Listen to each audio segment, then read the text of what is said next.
Okay, so this is the second prep for lecture 12, and we're going to move into kind of from the background and just general probability to looking at one simple example and then one quite a bit more complicated example. But if you can follow the complicated example, you can answer anything I would ever ask you about pedigrees. So this is a simple example, and in this example, you are actually told what the mode of segregation is. In some cases, a question would be, here's this pedigree, what's the mode of segregation? And then the follow-up could be something like, tell me for individual 3-6, what their chance is, the likelihood of being heterozygous or something like that. Now, a pedigree like this, there's nothing here that's going to give you any information about what kind of segregation it is. We don't know if it's dominant or recessive. It could be any of the modes of segregation. Okay, so the question here is, given that you've been told what the mode of segregation is, what's the risk of the individual, this child, whatever they turn out to be, because we don't know yet, they're not born yet, having the condition.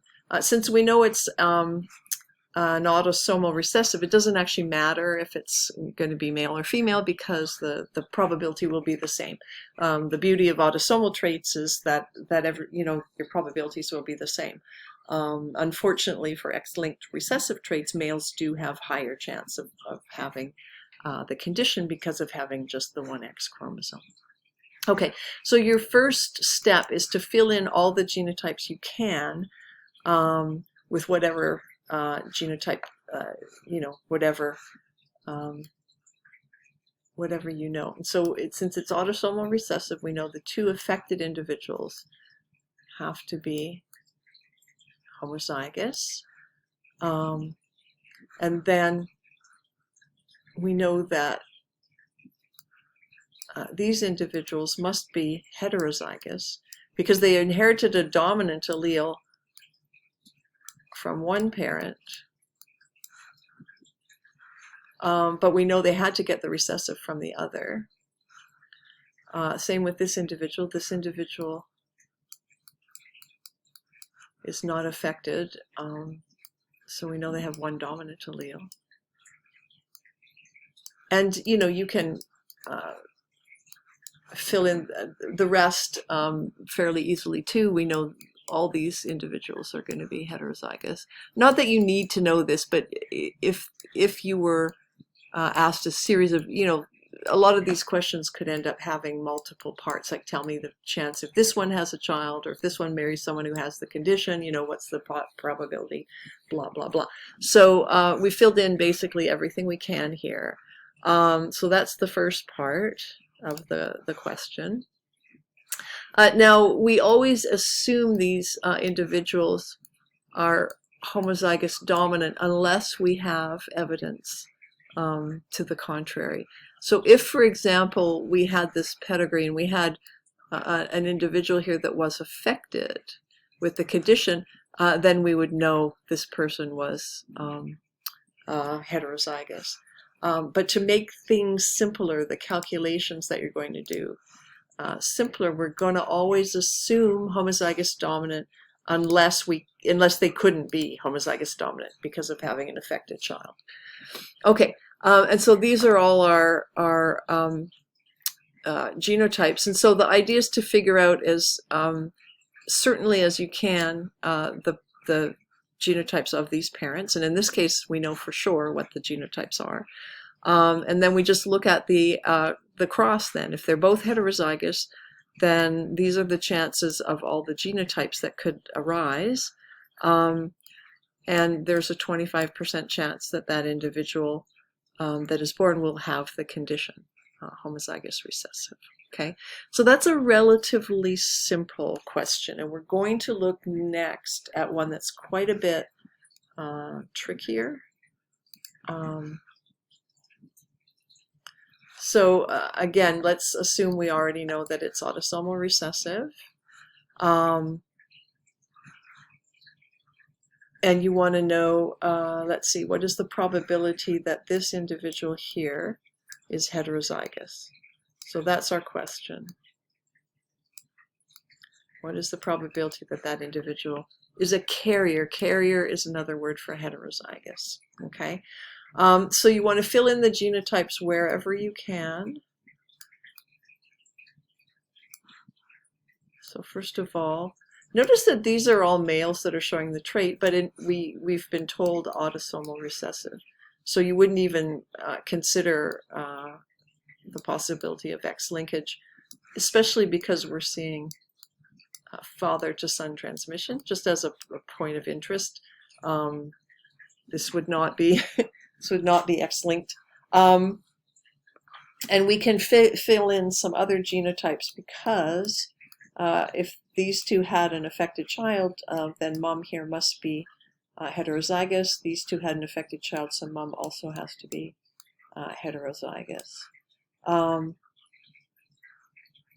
And let's see. This individual must be heterozygous. This individual must be heterozygous. You can just go through, and we're going to assume homozygous dominant if we don't have information that makes us give them a different genotype. Okay, so let's see. So in order for this individual, well, first of all, we've filled in the genotype. So there's more we could do, but these ones, let's just leave these out for the moment because really, this is the part of the pedigree that we're really interested in. And so, for the sake of being just clearer and focused, we'll just look at this part here. So we filled in those genotypes, so they will be shown here. Oh, ours. Okay, that's fine. And so now the only way that this individual could be heterozygous, given that we know one parent is definitely heterozygous, the probability of that is 1, right? But this individual, we don't know. They could be homozygous dominant, or they could be heterozygous. And so we would just have to, we would want to look at this cross here and say, okay, what is the chance that they are homozygous? It's going to be a half, right? What is the chance that they are heterozygous? That's going to be a half as well. Okay, and then, so those are the different genotypes. So we have one cross that is this cross to this, and we have another cross, this, and homozygous dominant. And both of these will give you heterozygous individuals. And so if the cross is the first cross, then these are the possible outcomes. If this is the cross, then it's 50-50, heterozygous and homozygous, okay? And so there's some information here. This individual is not affected, okay? So we know that this is not the correct genotype, and we have to adjust these to 1/3 and 2/3 here.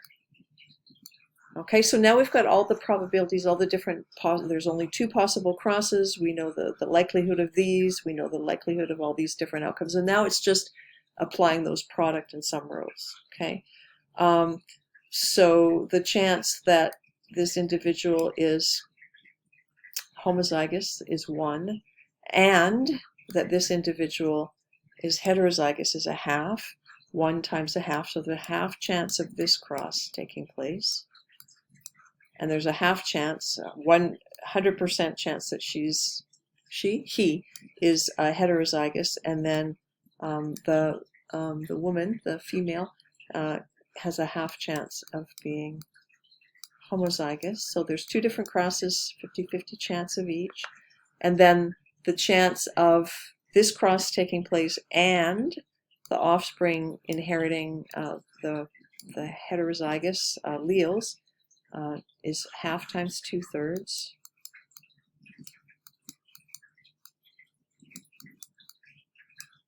Which is 2/6 2/6, but it comes out to 1/3.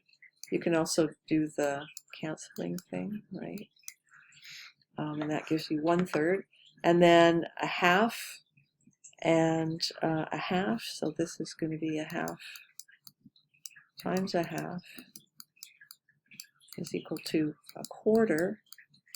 And then the chance of either all of this taking place or all of this taking place, we have to add these up. Okay, so it's hard to add these up unless you do the common denominator thing. So this is 4/12 and this is 3/12, which should give us a total of, there's a 7 in 12 possibility of this happening. I prefer, it's simpler to me at least, in the way I think, to leave it as a fraction. And so I'm going to ask you to do that unless it says, I can't, on Canvas, if I ask it for a numerical answer and I want to give a little bit of leeway in the calculation, I can't have the answer submitted as a fraction, so I will ask in that case for a percentage. But on an exam or something, this is just easier because if I see this fraction, it's easier for me to figure out kind of what if a mistake was made, what the mistake was. Whereas if I get a percentage and it's 42% and it's supposed to be 56 or something, it'll take me a lot of effort to try and figure out what the actual problem is, where the calculation went wrong. Okay. So these slides just take you through what I basically just talked about. And so that's our overall percentage is 58.3%, but that's the fraction, and that's what I ask for. So it's really important that you use all the relevant information, all the information you have when you're solving these kinds of problems, because if you didn't do that, if you didn't recognize that there's no way this individual could possibly be homozygous recessive, and so therefore we wouldn't use a half in this calculation, but instead we would use 2/3, it will make your numbers wrong, right? And so if the child hasn't been born yet, then of course we include homozygous recessive because we don't know. We don't know what the genotype is. It could be any of the three. But once the child is born and they don't have that condition, we know they're not homozygous recessive, then we only have to consider the other two possibilities that remain. And the total probability always has to add up to 100%, right? If we add this up, this only adds up to 3/4. Whereas if we add these up, there's all the possibilities that she could be, should be included here. And so the 1/3, 2/3 is correct because of that. And if those kind of things are overlooked or not taken into consideration, the number, is going to come out incorrect.